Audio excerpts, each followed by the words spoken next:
Hola, pues buenas tardes a todos y a todas. Eh, Va a dar comienzo el seminario de investigadoras por la transición ecológica y la innovación. Y tenemos con nosotros esta tarde a María Victoria Martínez Huerta, Mariví para los amigos, que va a dar el seminario Electrocatalizadores para una transición energética sostenible. Pero primero darle las gracias a Mariví por unirse a esta serie de seminarios y quiero pues introducir un poco cuál ha sido su trayectoria científica. María Victoria Martínez Huerta es doctora en Ciencias Químicas por la Universidad Autónoma de Madrid, investigadora científica del Instituto de Catálisis y Petroleoquímica del CSIC. Es la líder del grupo de electrocatálisis para energía y medio ambiente. Su labor investigadora se centra principalmente en la preparación, caracterización estructural y estudio de propiedades electroquímicas de catalizadores con aplicaciones energéticas y medioambientales que fomenten el proceso de descarbonización del sistema energético. Ha participado activamente en el desarrollo de 41 proyectos de investigación y 7 contratos con empresas. Es coautora de 101 publicaciones, ha dirigido 6 tesis doctorales en el campo de la electrocatálisis y es coinventora de 3 patentes, una de ellas licenciada con Repsol y de varios secretos industriales. Actualmente es la representante adjunta del CSIC en el Hydrogen European Research. En sus líneas de investigación destacan el diseño de nuevas estrategias sintéticas de bajo coste y respetuosas con el medio ambiente para la producción de nuevos catalizadores avanzados, favoreciendo el uso de residuos agroindustriales como materiales de partida, y el estudio de catalizadores en pilas de combustible de membrana polimérica y electrolizadores de agua y de CO2. Bueno, Mariví, pues encantados de tenerte aquí y bueno, estamos expectantes por tu seminario. Bueno, muchas gracias de todas formas por la presentación. Gracias, Elena, también por esta invitación y a la cátedra. Y bueno, voy a hablaros un poco de lo que estamos haciendo nosotros en nuestro grupo de investigación. Voy a compartir.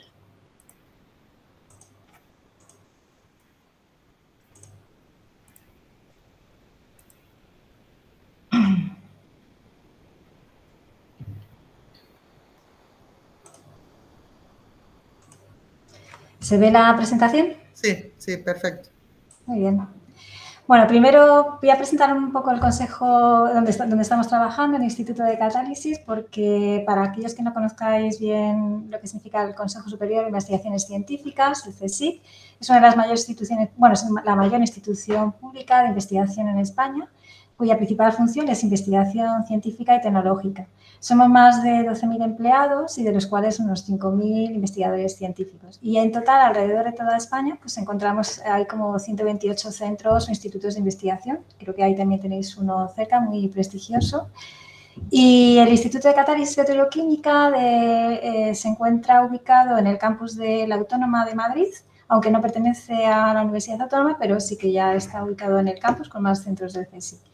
La principal función que tenemos es la de desarrollar nuevas soluciones tecnológicas en el campo de la catálisis y siguiendo 3 líneas de investigación principales. Por un lado, energía, bien protección medioambiental o síntesis selectiva. Yo voy a empezar un poco a contaros por qué trabajamos en esto, porque que ya es algo bastante relevante, ¿no? El por qué necesitamos una transición energética. El CO2 es uno de los principales gases de efecto invernadero responsables del calentamiento global y las emisiones continúan en aumento debido a la quema de combustibles fósiles y a procesos industriales extensivos. Si vemos esta figura que fue realizada por el Global Carbon Project en 2023, podemos ver cómo estas proyecciones futuras de las emisiones de gases de efecto invernadero realmente muestran cómo pueden llegar a estas emisiones pueden traducirse en un aumento de la temperatura en un futuro. Llegando a 2100 podemos llegar a previsiones realmente negativas, que se aumenta la temperatura en casi 6 grados centígrados, o si consiguiéramos tener emisiones netas de cero de CO2, incluso todavía estaría la posibilidad de subir hasta casi 2 grados.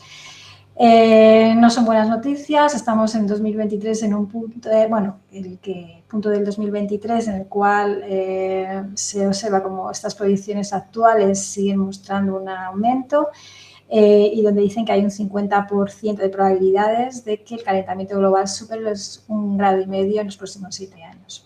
Por tanto, la transición hacia energías limpias es fundamental para poder cumplir los compromisos que teníamos en el Acuerdo de París y limitar el calentamiento global por debajo de los 2 grados centígrados. No solo esto son malas noticias, seguimos con problemas también en que estos recursos se están agotando.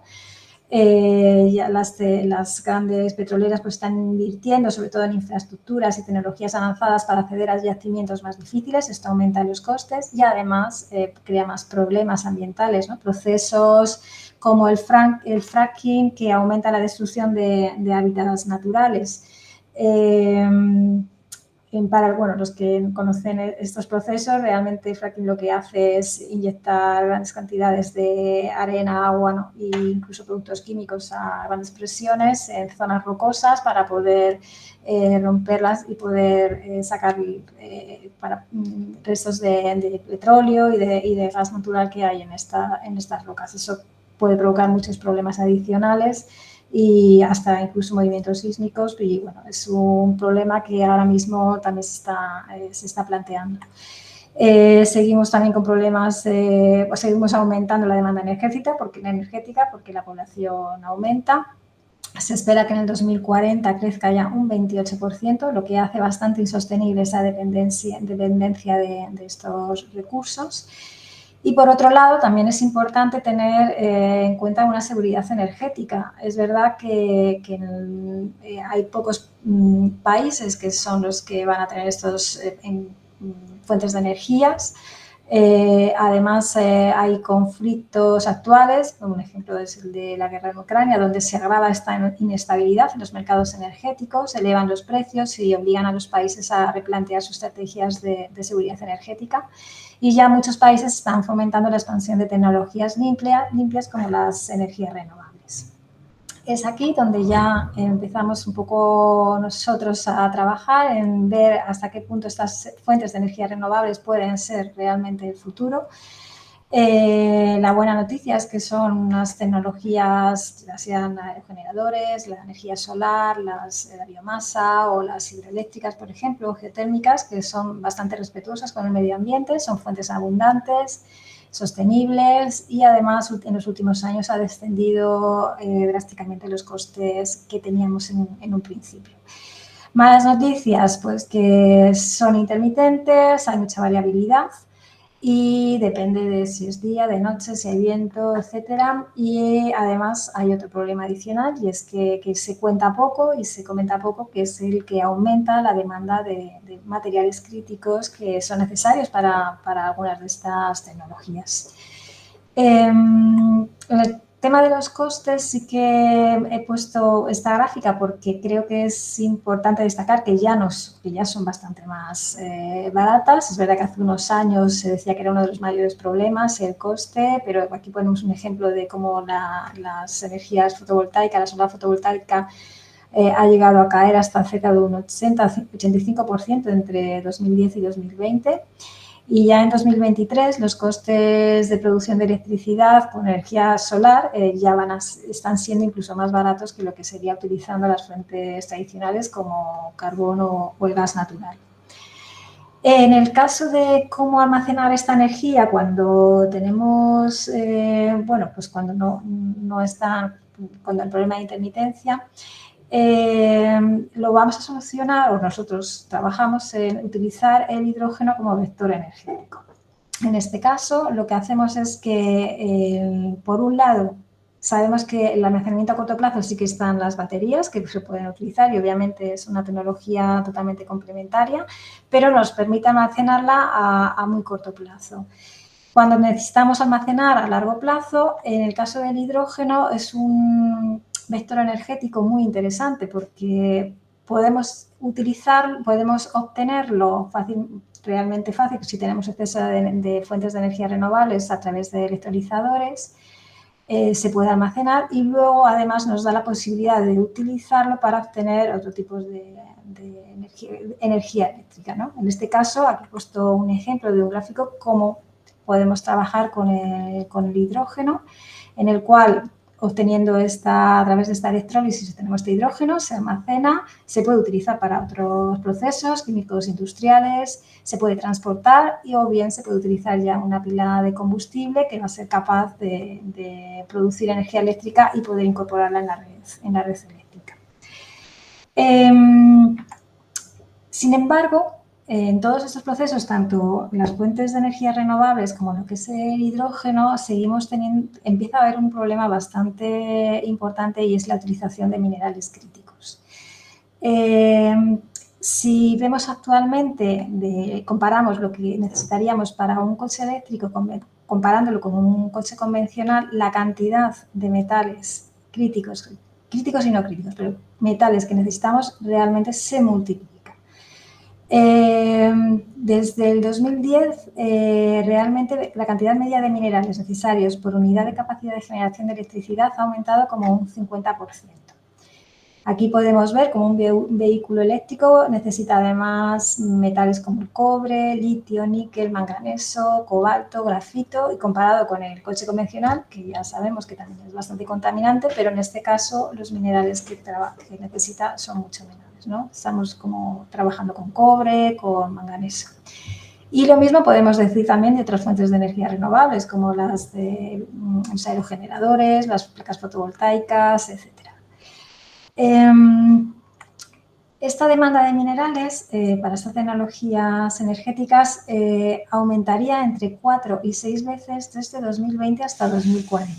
Aquí tenemos un ejemplo de cómo en 2020 tenemos de 2020 a lo que sería un escenario de desarrollo sostenible se multiplicaría por 4 esta cantidad de metales, pero si ya pasamos a un escenario de neto cero de CO2, en el 2050 realmente se multiplicaría por 6 en millones de toneladas de minerales. En el caso de que viéramos solamente, si nos centramos en un escenario que sería el de desarrollo sostenible, aquí lo que podemos ver es cómo necesitamos cantidades inmensas de litio, de grafito, de cobalto, níquel e incluso tierras raras, ¿no? Esto es lo que sería relativo al 2040 con respecto al 2020.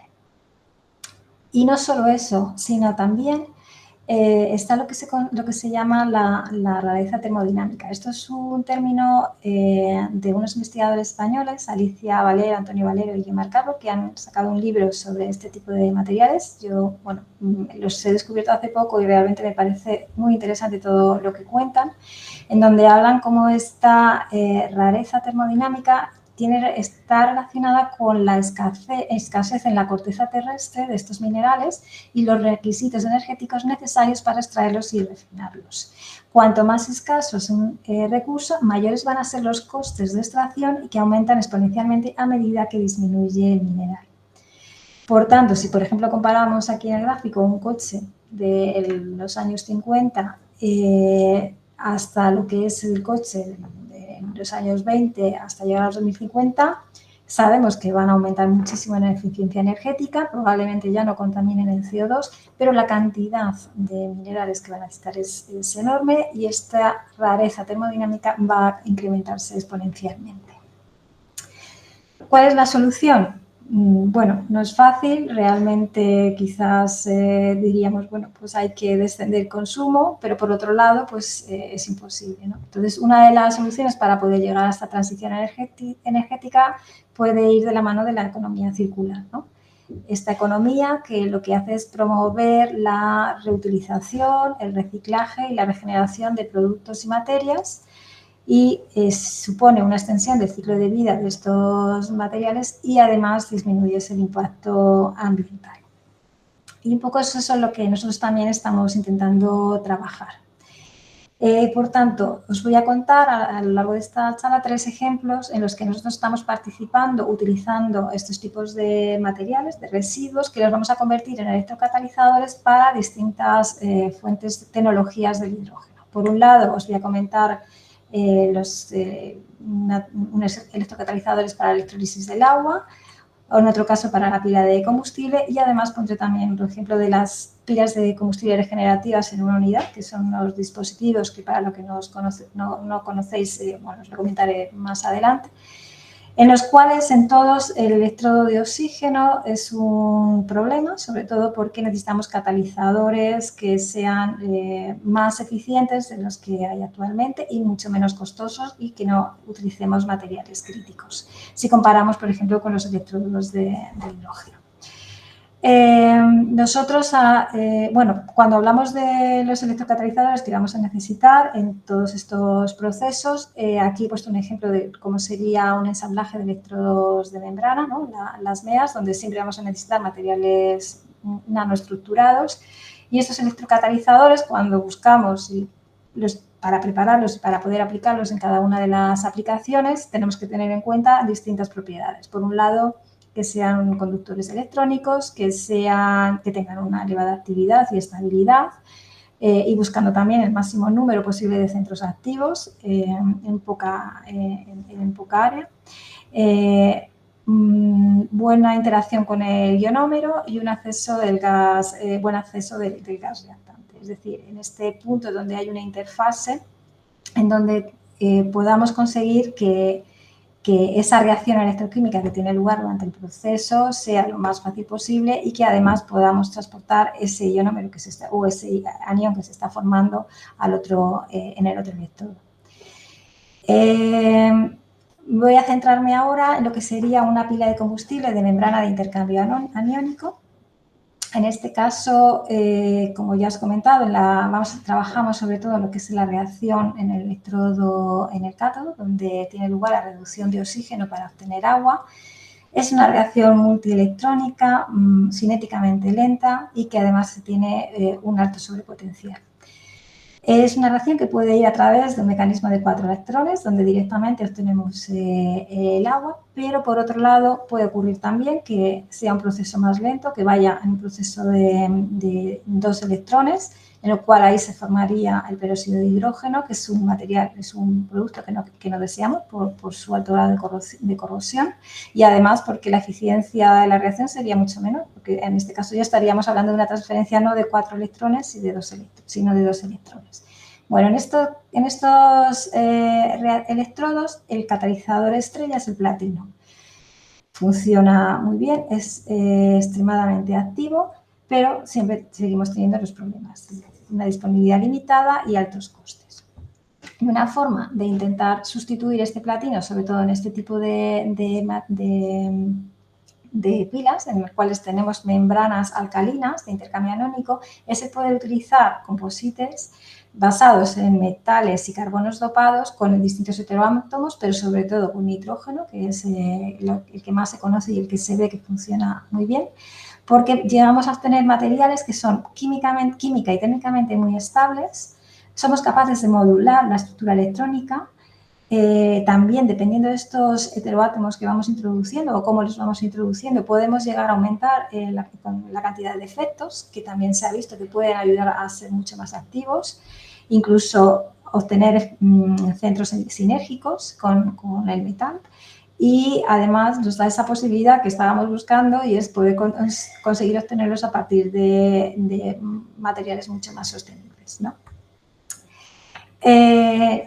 Nosotros a lo largo de estos últimos años hemos estado trabajando con distintos tipos de residuos, no todos valen, efectivamente, evidentemente sí que hemos trabajado con más, pero no todos hemos obtenido resultados buenos. Aquí he puesto algunos de los que mejor resultados nos están dando, como puede ser el raspón del vino, el residuo de alquitrán de petróleo, residuos de poliuretano, de refinados de aceite vegetal, quitosan, huesos de dátiles o bagazo de cerveza. He puesto aquí los ejemplos más interesantes, pero me voy a centrar solamente en 3 de ellos. Por un lado, en este caso, en el raspón del vino, con el cual hemos obtenido catalizadores que pueden ser muy activos en las pilas de combustible. El procesado de vino a nivel mundial, nosotros, España, está en uno de los países mayores productores de vino. En principio estamos en tercer puesto, y creo que seguimos en el tercer puesto, detrás de Italia y de Francia. El problema es que este procesado también genera residuos. Solo en Europa se producen anualmente unos 14,5 millones de toneladas de subproductos de uva. Dentro de todo este proceso hay varios de ellos, como puede ser el raspón, que se obtiene después del desparillado, ¿no? Que es donde ya le han quitado los granos de uva y nos quedamos con los tallos. Luego tenemos otro que es el orujo de uva, después del prensado, los pozos, también después de la sedimentación y decantación, y luego también están las aguas residuales. De entre todos estos, los que son orgánicos, estos residuos orgánicos, nos encontramos con que el raspón, que bueno, puede representar aproximadamente un 12% de todo el proceso, está formado sobre todo por celulosa, hemicelulosa, lignina, cenizas. Es un residuo que, bueno, nosotros cuando contactamos con una bodega en la cual fuimos a preguntar, bueno, ¿qué os interesa que podamos reutilizar, ¿no? Que vosotros no le podéis sacar partido? Entonces nos dijeron que el raspón, lo primero que nos dijeron. El raspón es un residuo estacional, bueno, un poco como todos, pero como tiene una alta humedad, es muy complicado de poder reutilizarlo, de reciclarlo. Para ellos tiene muy bajo valor comercial, lo suelen utilizar como suplementos de piensos o realmente pues, en vertederos, ¿no? O acaban incinerados.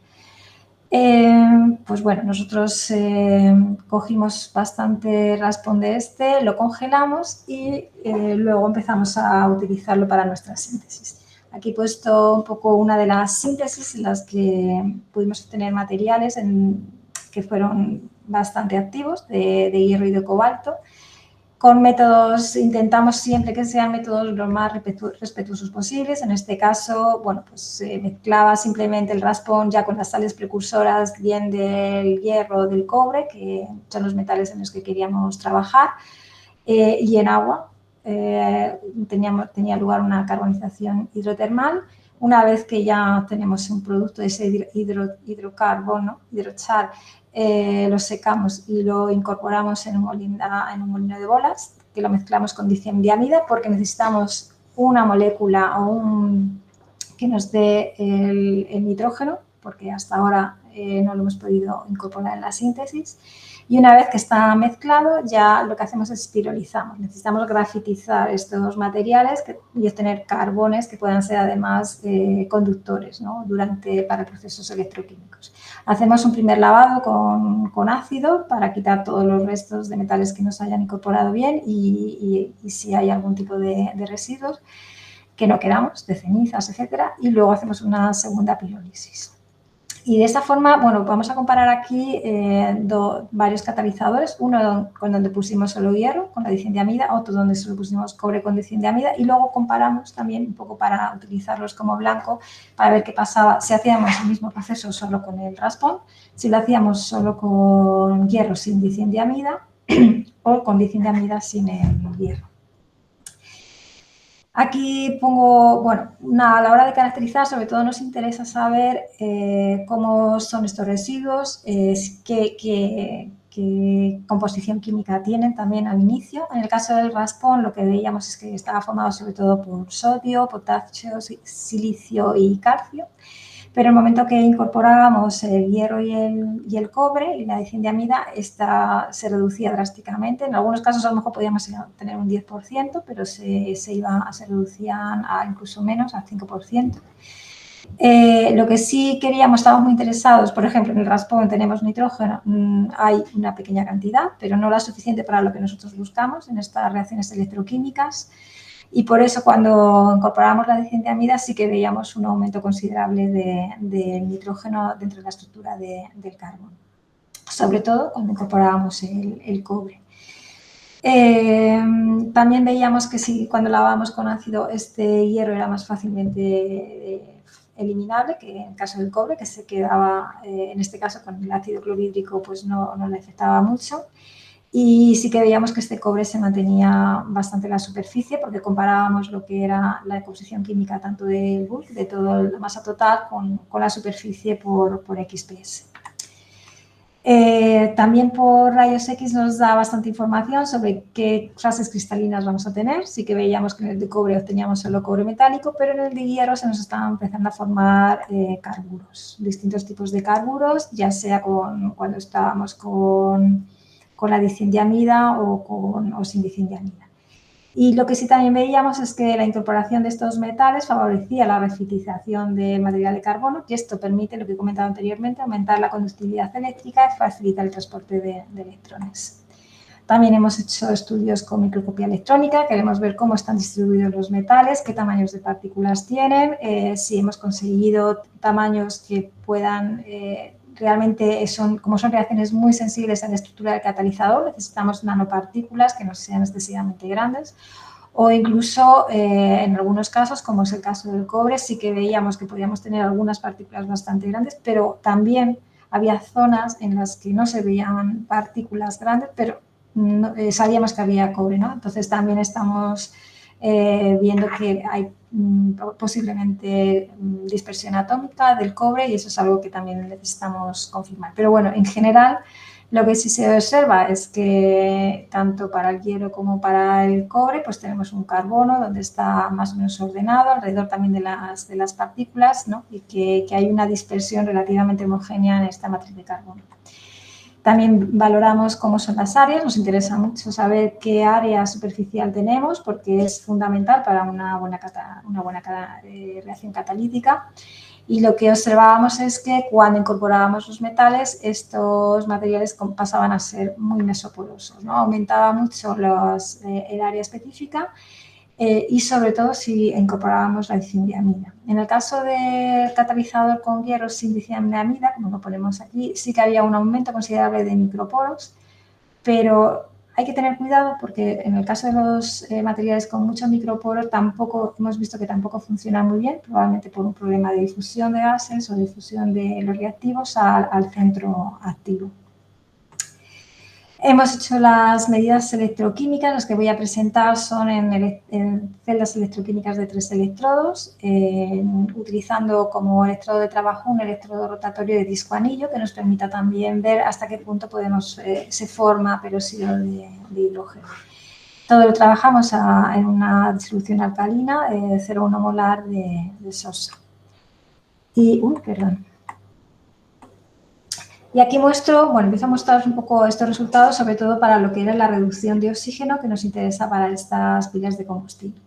En la gráfica podemos ver en la parte de arriba el rendimiento al peróxido de hidrógeno, en la parte de abajo la corriente que obtenemos con el disco de carbón, donde hemos depositado nuestro catalizador. Lo que vemos es que si no tenemos metales, como es el raspón con el diciamida, la actividad es bastante baja, es decir, no tenemos un potencial de inicio bastante bajo comparado con el caso del platino, y además la formación de peróxido es bastante elevada. En el momento en que incorporamos el hierro, en este caso comparando con diciamida y sin diciamida, vemos que claramente hay un efecto muy importante del nitrógeno y cómo esto se llega a asimilar a un platino. Es decir, estamos obteniendo un catalizador simplemente de carbono, nitrógeno con hierro, con una actividad muy similar al platino. Y en el caso del cobre también nos acercamos bastante a la actividad, quizás el onset potential, ¿no? Que es donde empieza a formarse, a tener lugar esta reacción de reducción de oxígeno, es algo más baja, se desplaza a menos potenciales, pero bueno, aún así también tenemos unas medidas de actividad bastante interesantes. Es decir, que esta combinación de los átomos metálicos de hierro y cobalto con estas especies nitrogenadas da lugar a una buena actividad en la reducción de oxígeno, muy eficiente, y además se confirma que en estos catalizadores también los rendimientos a peróxido de hidrógeno son bastante bajos. También hacemos pruebas de estabilidad. En este caso, los estudios consisten en realizar primero una reducción, hacemos una curva de polarización de la reducción de oxígeno, después hacemos 10.000 ciclos en un rango de potencial entre voltametrías cíclicas entre 0,6 y 1,2, y luego volvemos a hacer otra curva de reducción de oxígenos y vemos que en ambos casos realmente son bastante estables, ¿no? No sabemos hasta qué punto estos anclajes con el nitrógeno están favoreciendo esta estabilidad. Por lo tanto, ya en este caso, un poco para resumen, comentaros que que con un método bastante sencillo y de bajo coste, a partir de un residuo como es el raspón de la producción del vino, podemos transformarlo en un electrocatalizador que es bastante activo y estable.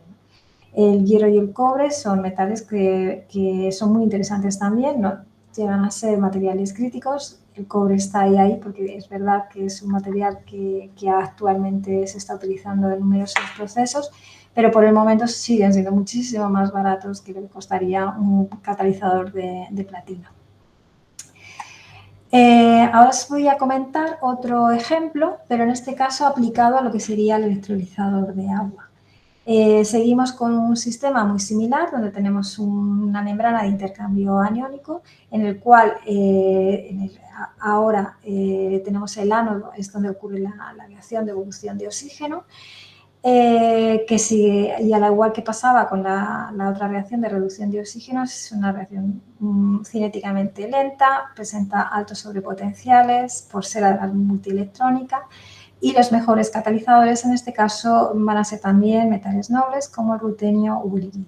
En ambos casos hablamos de metales de disponibilidad limitada y con altos costes.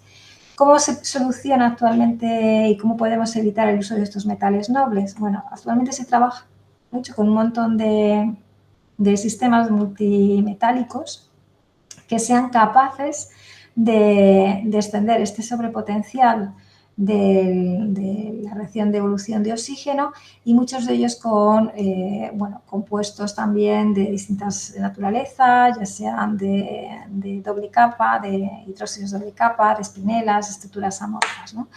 Lo que se ve es que hay un efecto sinérgico bastante importante, se puede ajustar muy bien esta composición de los metales para poder modular esta actividad, y podemos también modular la estructura electrónica, la geometría y la morfología.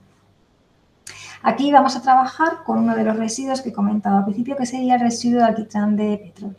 Esto forma parte de un trabajo en colaboración con el Instituto de Carboquímica, donde nuestro estudiante de doctorado, gracias a una estancia que realizó en Bulgaria, pudo empezar a trabajar con lo que es el residuo del alquitrán, y que por distintos tratamientos químicos, primeramente se mezcla con ácido y con precursores también de nitrógeno, como es la melamina, y de fósforo. En este caso buscábamos un doble dopado, no solo con hidrógeno, sino también con fósforo, utilizando el pirofosfito de sodio. Esta mezcla se carbonizaba a una temperatura elevada y ahí transformábamos este residuo del petróleo en una espuma de carbón dopada con fósforo y nitrógeno. Esta espuma fue luego además tratada con nítrico para poder favorecer la incorporación de dos metales, que en este caso trabajábamos con nitrato de hierro y nitrato de cobalto. Estudiábamos cómo afectaba cada uno de los metales y cómo afectaba la unión, o sea, la formación de composiciones bimetálicas de cobalto y hierro.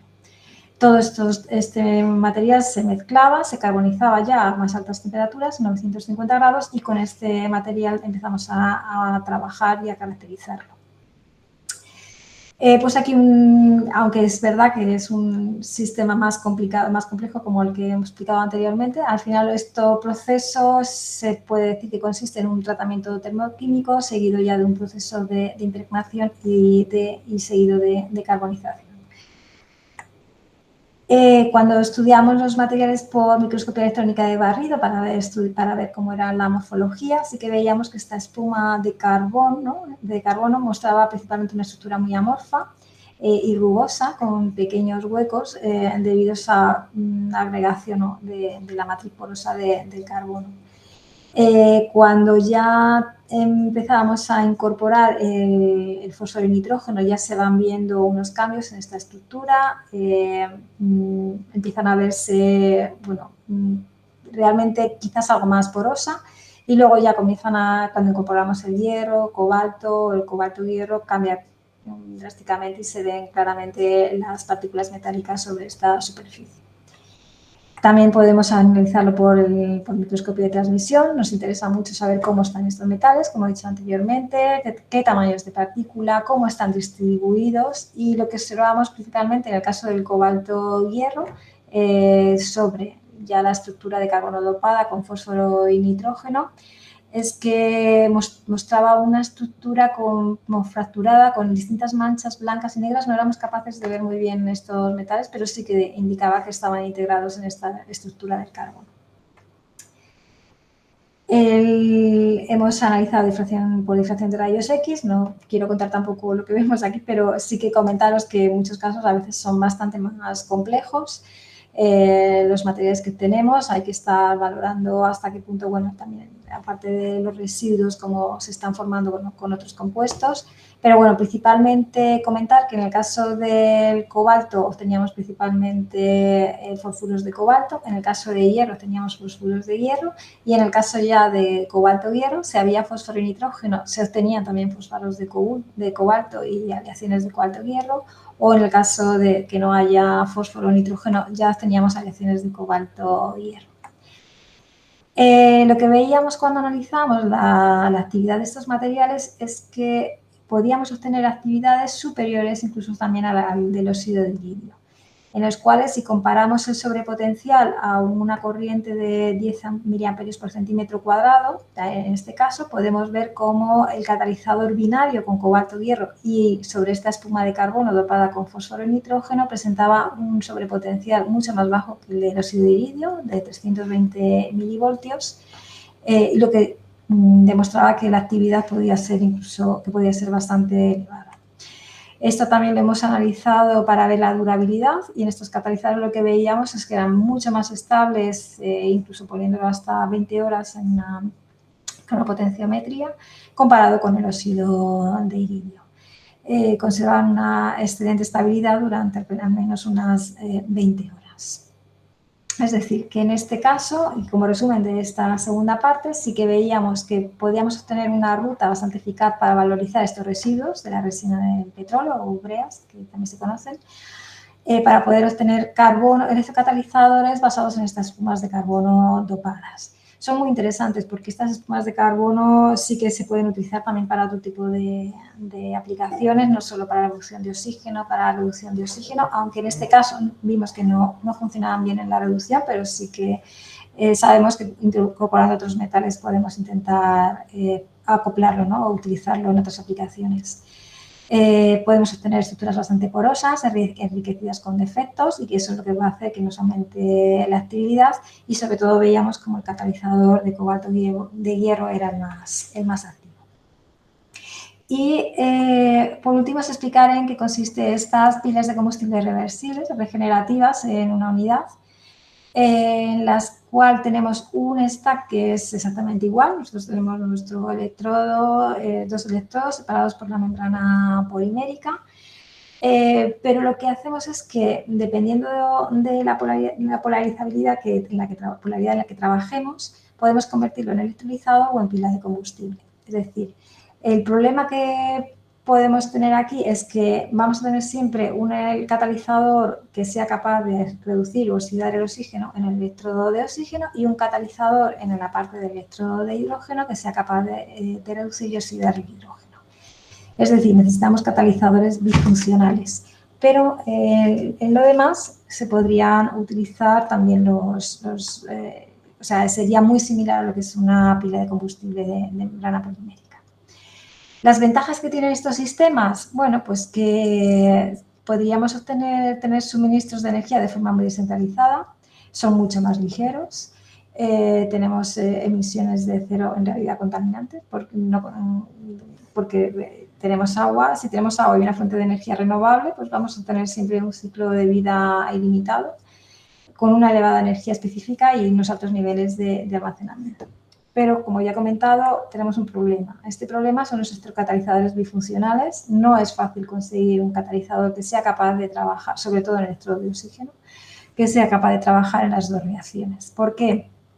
Porque cuando trabajamos, y los que un poco pongo aquí este esquema, pero más o menos los que os he ido contando hasta ahora, cuando trabajamos en la reacción de reducción de oxígeno, el mejor catalizador es el platino, pero es muy mal catalizador o bastante regular para lo que es la reducción de evolución de oxígeno.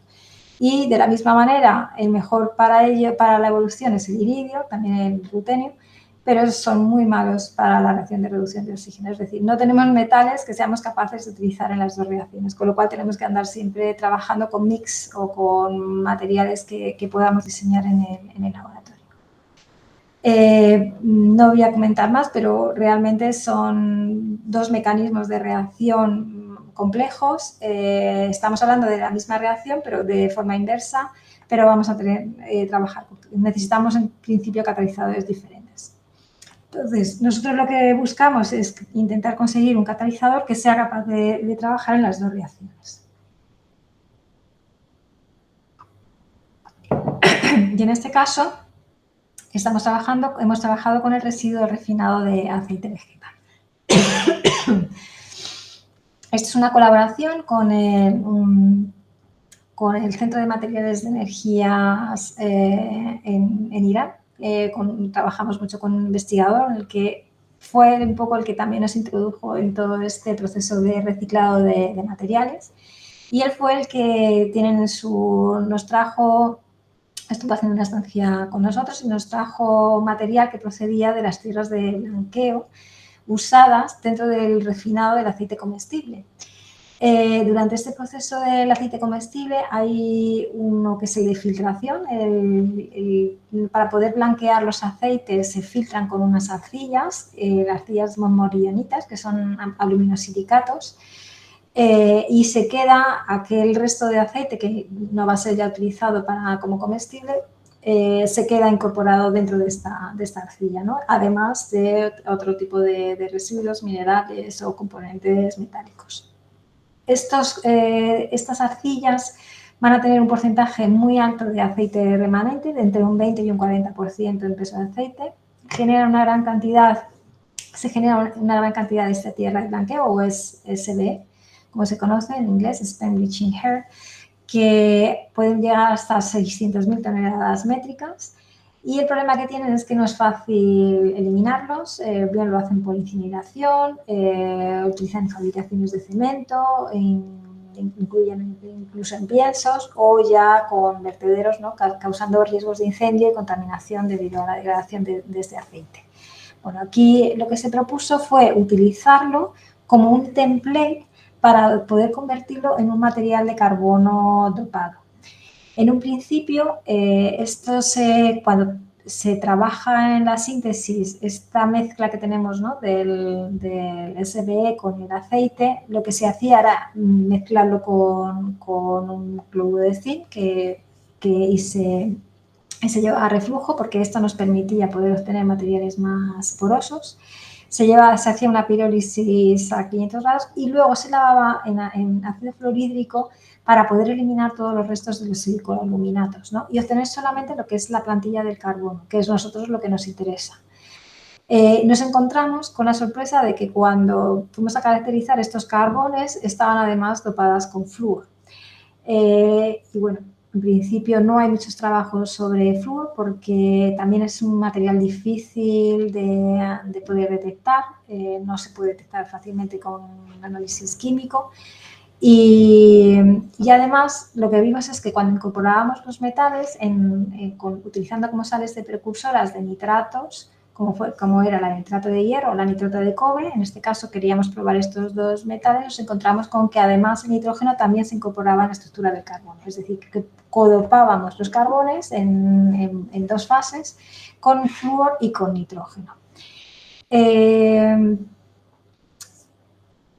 Había que controlar también bastante bien estas temperaturas en donde pudiésemos mantener estas capas de aluminosilicatos de las tierras para convertir este aceite en el material carbonoso. Por tanto, estas fases de pirólisis que iban desde el SB hasta el carbón dopado sí que se hicieron muchas pruebas y bueno, un poco hasta poder conseguir una que fuera aceptable y poder conseguir este material de carbono.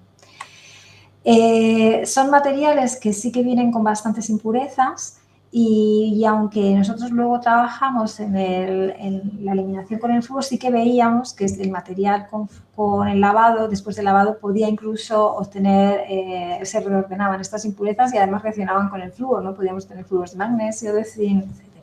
Pero cuando incorporábamos los metales, lo que veíamos es que muchas de ellas desaparecían, aunque sí que se mantenía el fluoruro de magnesio, pero ya empezábamos a trabajar con materiales de carbono, con metales, como era dopados ya con nitrógeno y fósforo. Veíamos que en el hierro podíamos tener también otros, no solo el hierro metálico, sino también carburos o óxidos de hierro, y en el caso del cobalto, prácticamente solo cobalto metálico.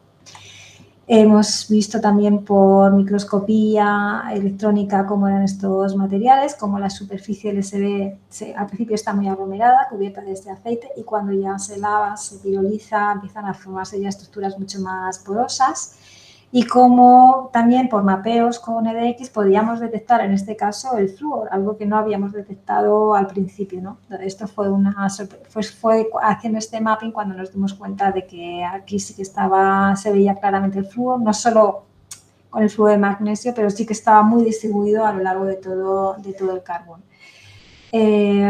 Tanto en el catalizador de hierro y en el de cobalto. Y esto además lo pudimos confirmar con el XPS, que nos da una información también muy interesante de cómo pueden estar estos nitrógenos y estos fósforos. No voy a entrar en detalle en estos materiales, pero sí que veíamos, nos demostraba y nos confirmaba que este flúor y este carbono se encontraban, este flúor y este nitrógeno se encontraban introducidos dentro de la estructura carbonosa. Hemos hecho también las medidas de actividad, no solo la reducción de oxígeno, sino también la evolución, porque queremos ver si puede ser capaz de funcionar como un catalizador funcional. Nosotros primero hacemos la reacción de reducción de oxígeno, detectamos su actividad. En este caso veíamos como el cobalto era mucho más activo que el catalizador de hierro, y luego a continuación realizábamos la reacción de evolución de oxígeno, y en este caso veíamos como el cobalto también era mucho más activo si lo comparábamos con el caso del hierro. Por tanto, aquí podíamos confirmar que el catalizador de cobalto sí que era un material bifuncional, capaz de utilizarse tanto en la reducción como en la evolución. Es verdad que el cobalto es un material más complejo, pueden formarse distintos más estados de oxidación que a lo mejor no hemos visto por difracción, ¿no? Y esta interacción con el nitrógeno también le da otras actividades que no detectábamos al principio. Y las medidas de durabilidad se hicieron con cronopotenciometrías, en este caso con ciclos, es decir, con distintos ciclos aplicando una densidad de corriente constante, bien de más 5 mA por centímetro cuadrado o menos 5, durante 60 segundos cada uno. De tal forma que íbamos registrando estos ciclos hasta llegar a un total de 18.000 segundos. Y se establecía un corte, ¿no? Si sobrepasábamos uno de los cortes, que era o 0,2 por debajo voltios o 1,9 por arriba, la medida se paraba.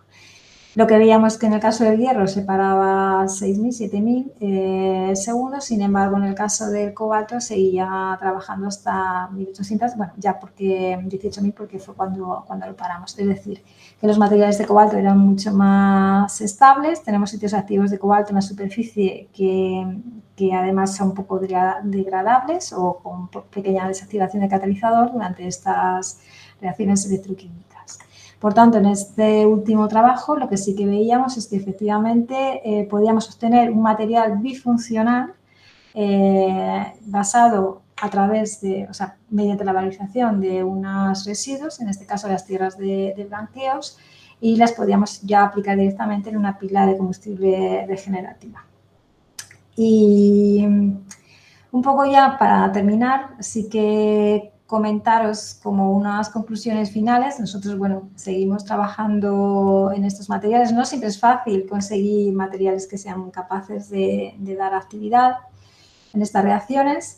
Pero como conclusiones finales sí que comentar que este impacto de los electrocatalizadores sostenibles es importante desarrollarlos a través de algún tipo de residuos y eliminar o por lo menos reducir la dependencia con materiales críticos y costosos, y buscando siempre soluciones que estén alineadas con la economía circular.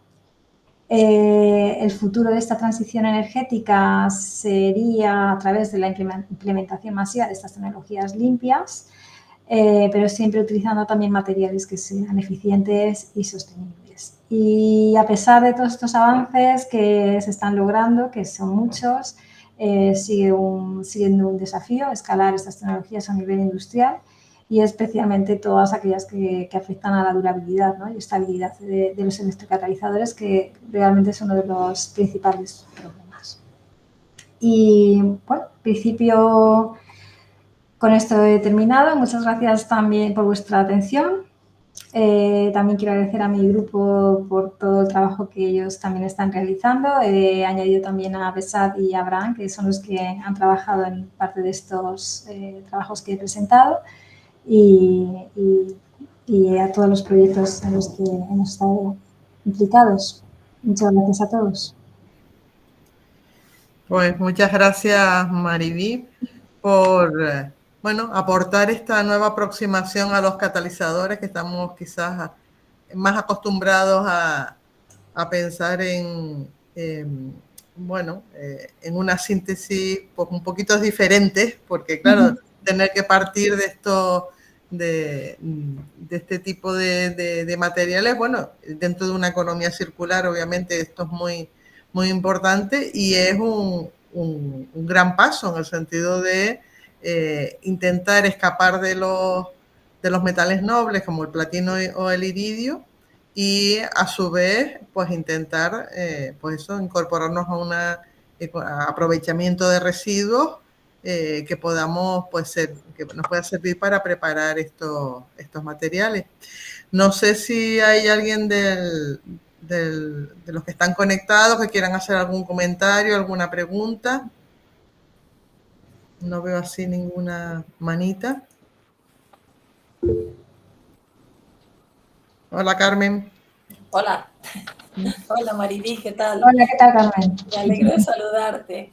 Igualmente. Mira, la verdad que sí, me ha parecido muy interesante las charlas que nos has dado, sobre todo por eso, por el aprovechamiento de residuos, que realmente parece que no sirven para nada, pero mira, si le puede dar una utilidad, y además con metales como es el hierro, como es el cobre, bueno, el cobre tal, pero el hierro realmente es un metal que, bueno, lo tenemos a la orden del día, se tira muchísimo también, o sea, es un metal que puede reciclarse totalmente, porque en muchísimos materiales se está usando, y también, bueno, pues es uno de los que se tiran como chatarra, como todo esto, y sí, la verdad que yo creo que es muy interesante, o sea, todo lo que nos has dicho, y sobre todo también la parte de los bifuncionales, o sea, conseguir sistemas que sirvan tanto para la reacción de reducción como la reacción de formación del oxígeno. La verdad que me ha gustado mucho, Mariví. Muchas gracias también. Venga. Joana. Hola, me he salido del vagón. Si oís un ruido infernal es que voy aquí al lado del vagón cafetería. Pero bueno, oye, Mariví, enhorabuena. Me ha gustado mucho a mí también. Y además, yo como empresa, fíjate que el punto nosotros lo vemos súper claro. O sea, todo aquello que suponga partir de materiales difíciles, complicados, cuya disponibilidad está limitada y además está sujeta a temas geopolíticos, porque no olvidemos que los países que quizá tengan más materiales de estos prohibitivos, pues la política o las guerras o conflictos pues hacen que realmente no lo estén. Pues todo lo que hagamos en investigación para mitigar esta situación es completamente apoyado desde la industria. Es más, cuando se hace un análisis tecnoeconómico de una tecnología que se desarrolle, uno de los inputs que causan más estragos a la hora de conseguir financiación para los proyectos es precisamente ese. Oye, ¿qué riesgo político tiene el conseguir este material o esta tecnología? Entonces, yo coincido con Mari Carmen, lo que es apostar por tecnologías o por el desarrollo de tecnologías, de técnicas, de catalizadores que partan de materiales fáciles, materiales comunes, pues tiene todos los visos de triunfar, aunque las selectividades o las robusteces de lo que se desarrolle no sean iguales que las de los metales preciosos, pero al final el riesgo es mínimo. Entonces, se llevan, vamos a decir, el gato al agua. Así que nada, enhorabuena y me encanta que estéis trabajando en este tema. Muchas gracias, Joana. A ver, ¿alguna pregunta más? José.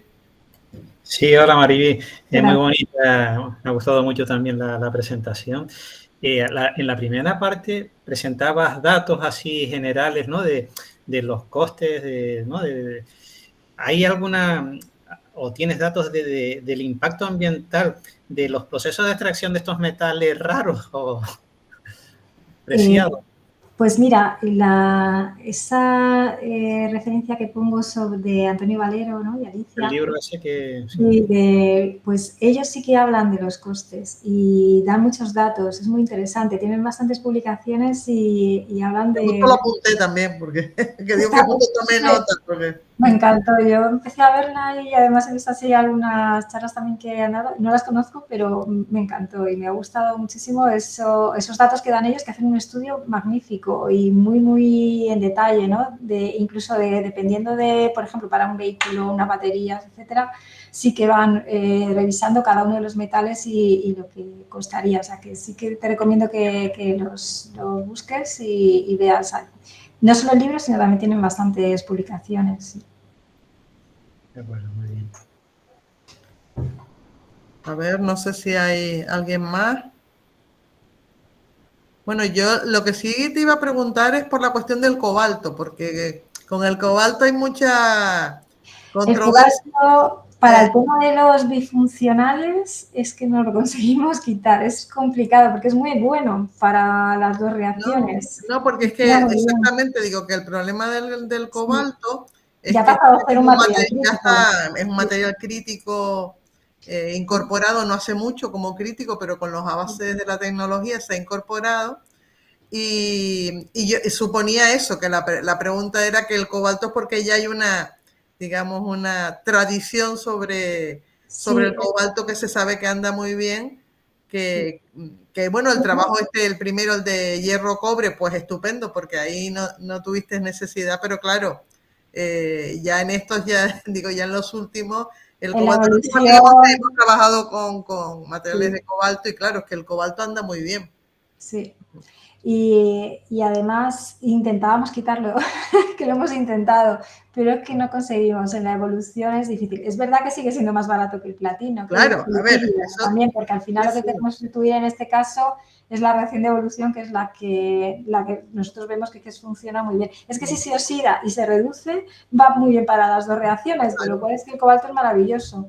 Claro, nuestro objetivo también es intentar disminuirlo y seguimos también buscando alternativas, pero ya si queremos además utilizar el residuo, ya son muchas cosas, muchos factores complejos, ¿no? Ya, pero en principio la idea de poder ir bajando el cobalto es un poco lo que estamos ahora buscando, ¿eh? Ir bajándolo e intentar cambiarlo por otro. También está el manganeso, pero el manganeso también lo están metiendo como material crítico. O sea, es que ahora son materiales que... son materiales que en cuanto empiezan a dar un poquito de y tienen alguna aplicación tecnológica, Sí. pues empiezan a, porque eso te lo preguntan mucho, dice, bueno, ese hombre, pero todavía ya estamos escapándonos del platino y del iridio y todavía me cuestionas el cobalto, ¿no?